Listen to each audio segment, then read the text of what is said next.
2024 कोलकाता, 2025 हरियाणा का मनीषा। ये मैं आपको विश्वास दिलाकर जाती हूँ, मुकदमा दर्ज भी होगा और उनके साथ जो उन्होंने किया है उसका परिणाम भी उनको भुगतना होगा। एक 19 साल का लड़की प्ले स्कूल में टीचिंग का जॉब। क्यों? क्योंकि गरीब बाप का बेटी है। बदन में कोई खराब कपड़ा नहीं, कहीं पे भी कोई ऐसा अंग नहीं दिख रहा है जिसको देख के तुम्हारे बदन में आग लग जाए। ऐसा कुछ भी नहीं, बहुत ही सिंपल सा लड़की। अब क्या बोलोगे? इसको क्या बोलोगे? ऐसा क्या चीज था जिस वजह से इस लड़की को इस हादसे के अंदर से गुजरना पड़ा? पोस्टमार्टम रिपोर्ट कहता है कि लड़की ने जहर खा के, कीटनाशक खा के अपने आप को मार दिया और वो जो बॉडी से ऑर्गन्स गायब है वो जंगली जानवरों ने खा लिया।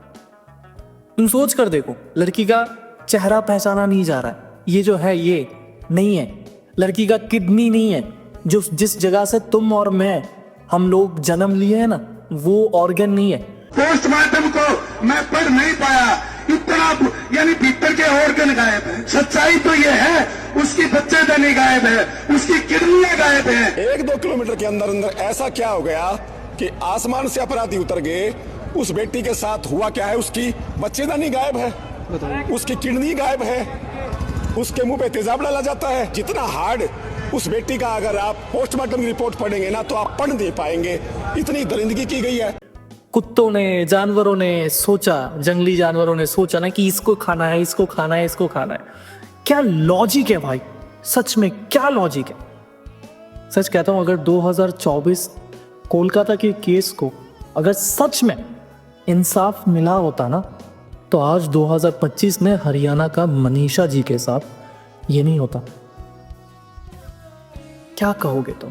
हमारे देश में बेटी बचाओ बेटी पढ़ाओ ये सरासर सबसे बड़ा स्कैम था उन लोगों के लिए, उन मतलब वो इंसान तो वो लोग हैं नहीं, वो हवस के पुजारियों के लिए सबसे बड़ा ये बेनिफिशियल था। बेटी बचाओ बेटी पढ़ाओ, पढ़ने के लिए बेटी बाहर निकलेगी, फिर हमारे घर में हमारा खाना बनेगी।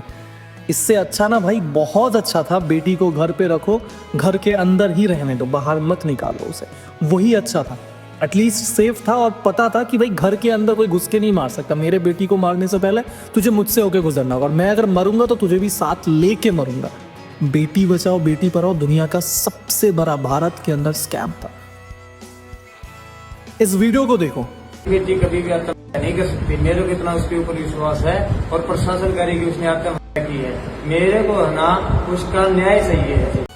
जहां पे पहले बाप बोलता है कि बिना इंसाफ के मैं बेटी का अंतिम काम भी नहीं करूंगा, वहीं पे वही बाप ये बोलता है कि मुझे काम के ऊपर पूरा भरोसा है और मैं अपना बेटी का अंतिम काम करूंगा। हमने जो कमेटी ने फैसला लिया है, सारे समाज को इकट्ठा देख करके अपने हित में ही लिया है और कमेटी का फैसला ये है कि हम अपनी बेटी का संस्कार हिंदू रीति रिवाज के साथ, मान सम्मान के साथ करेंगे और प्रशासन अपने काम पे लगा हुआ है। हम उनके काम से संतुष्ट हैं।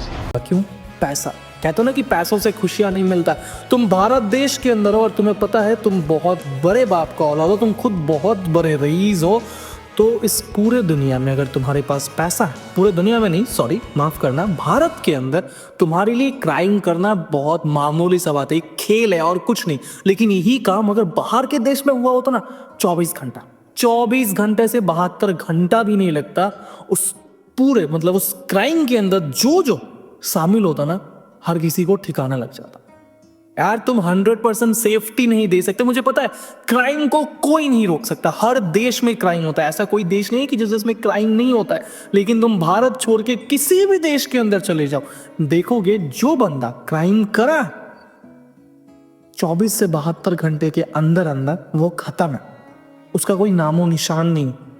और एक हमारा भारत है, हमारा देश है, जहां पे हर बार हम लोग आवाज उठाते हैं, हम लोग कुछ ना कुछ करते हैं और कुछ टाइम के बाद पावर के चलते, पैसों के चलते सब कुछ बिल्कुल शांत हो जाता है। आगे भी होगा, इससे आगे भी होगा, बहुत केसेस होगा। कल को आपके घर में होगा, मेरे घर में होगा।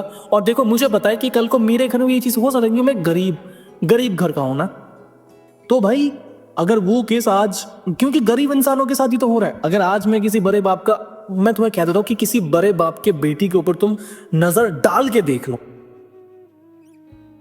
तुम्हारा कोई गलत, तुम सिर्फ किसी बड़े बाप के बेटी को तुम प्रपोज करके देख लो, और अगर वो लड़की चाहे ना तो तुम कहीं से भी जाके, कहीं पे भी जाके छुप जाओ, तुम्हारे उस बिल के अंदर भी घुस जाओगे ना, तो उस बिल के अंदर से घुस के बाहर निकाल के तुम्हें 420 डिग्री क्या होता है वो तुम्हें समझ में आ जाएगा। लेकिन गरीब इंसानों के लिए नहीं, ये देश गरीब इंसानों के लिए नहीं, ये देश बड़े लोगों के लिए है, उनके लिए सेफ्टी भी है, और उनके लिए ये देश पूरा का पूरा खुला हुआ है। जो मर्जी वो करो, पैसा फेंको, बाकी सब कोई तमाशा दिखा दूंगा हर किसी को। मेरे अंदर आवाज़ है और मुझे पता है कि भाई मेरा ये चैनल भी कोई काम का नहीं और मेरा ये वॉइस भी कोई काम का नहीं अगर मैं इसके खिलाफ बात ही ना करूं। भले ही मुझे कभी भी पता चल रहा हो, लेकिन जब पता चला ऐसे कोई घटना के बारे में, इतना बुरा हादसा के बारे में, तो मैं चुप रहूं, ये तो नहीं हो सकता, ठीक है। और एटलीस्ट आप आवाज़ नहीं उठा सकते, कम से कम वीडियो को तो शेयर कर सकते हैं, जिससे, क्योंकि जितना ज़्यादा इंटरनेट पर फैलेगा, एक क्रिएटर का मैंने बात सुना, जितना ज़्यादा इंटरनेट पर फैलेगा उतना ज़्यादा दबाव आएगा, और दबाव आएगा तो शायद कुछ हो सकता है। इससे पहले भी बहुत केसेस हुए, पहले भी कोलकाता का केस देखा हुआ है, बहुत कुछ हुआ है, लेकिन उसके बाद इंसाफ तो नहीं मिला है। तो इंसाफ, देखो इंसाफ बस एक चीज़ है यार, तुम